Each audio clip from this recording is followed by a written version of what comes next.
The Johnson family learned early how to survive without protection. Not because they wanted to, but because they had to. Caleb Johnson worked long hours doing maintenance jobs across the city, sometimes overnight, sometimes for people who never learned his name. His hands were always rough, his back always tired. He learned quickly that hard work didn't guarantee stability, only survival.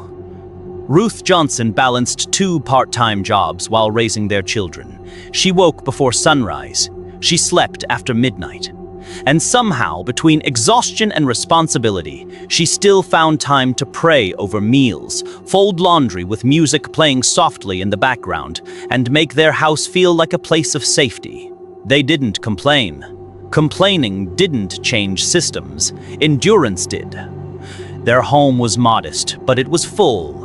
Loud laughter on weekends, arguments that ended in hugs, music playing softly while chores were done. What they lacked in wealth, they made up for in closeness, and at the center of it all was their youngest child, 12-year-old Elijah Johnson.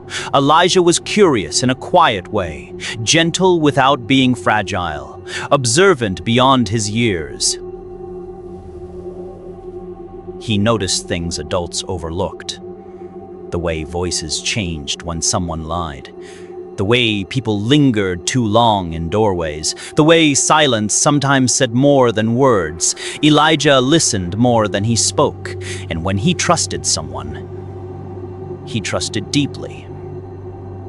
That trust extended to Marcus Bell. Marcus wasn't just a family friend. He was considered family.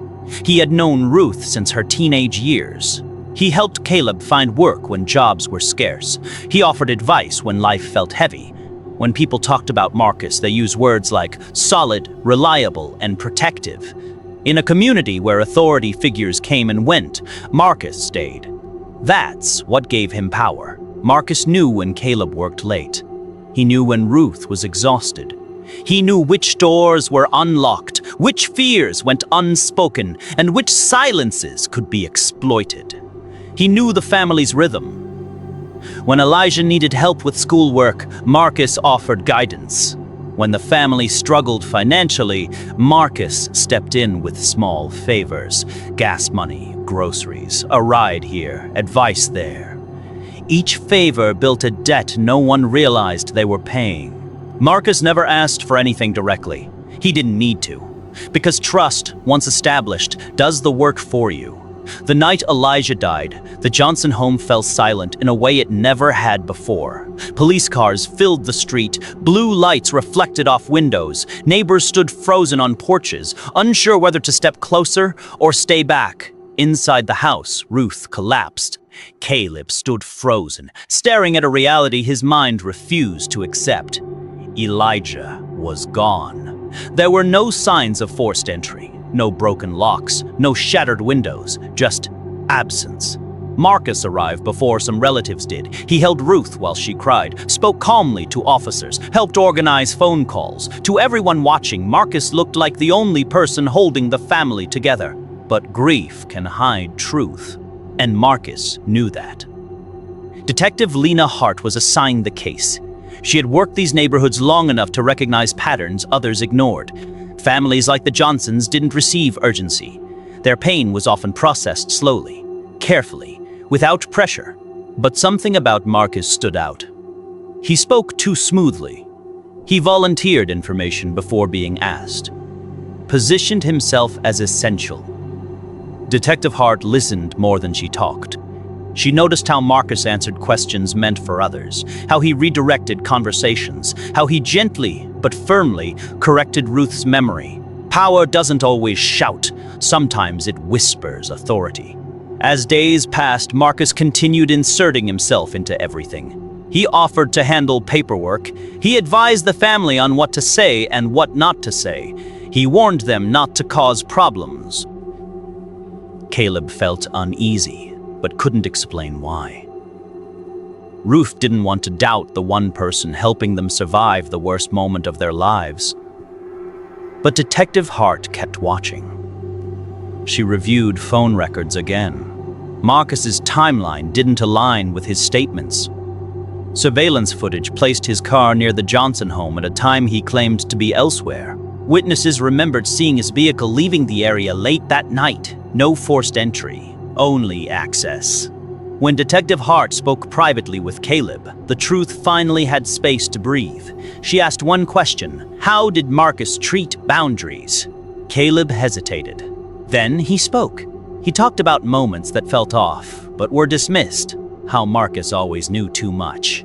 Had too much influence, too much say. How saying no never felt like an option. Patterns formed. When Marcus was brought in for formal questioning, his confidence cracked. His answers grew defensive, details changed, stories unraveled. The protector disappeared. The truth emerged piece by piece. Marcus Bell had not forced his way into the Johnson family's life. He had been invited. He had been trusted, and he used that trust to destroy them. At trial, the courtroom felt heavy. Ruth testified through tears. Caleb spoke with restrained anger. Then Detective Hart addressed the court. This case was never just about evidence, she said. It was about power. Marcus Bell didn't force his way into this family's life. He was invited. He was trusted. He was given access because he presented himself as safe. That's how this crime happened. Not through violence alone, but through manipulation, proximity, and silence. The courtroom listened. This family did everything society tells people like them to do, she continued. They trusted. They leaned on community. They avoided confrontation. And that trust was used against them. When the verdict was read, no one stood up, no one cheered, no one cried out in relief. Ruth closed her eyes and held Caleb's hand. Not because the pain was over, but because it finally had a name. Guilty. Marcus Bell looked smaller then. Not defeated, exposed. The judge spoke slowly. You were not a stranger. You were not an outsider. You are someone this family trusted with their safety, their home, and their child. You use that trust as a weapon. This court rejects the idea that familiarity excuses accountability. Silence is not innocence. Marcus Bell was sentenced to life in prison. Justice didn't bring Elijah back. It didn't erase the trauma. But it stopped the lie from living on. Months later, Ruth returned to Elijah's room for the first time. She didn't cry. She sat quietly, holding one of his notebooks, filled with drawings, thoughts, and questions he never got to ask. She realized something painful. Children see what adults explain away. The Johnsons started a small foundation in Elijah's name, not for attention, but for awareness.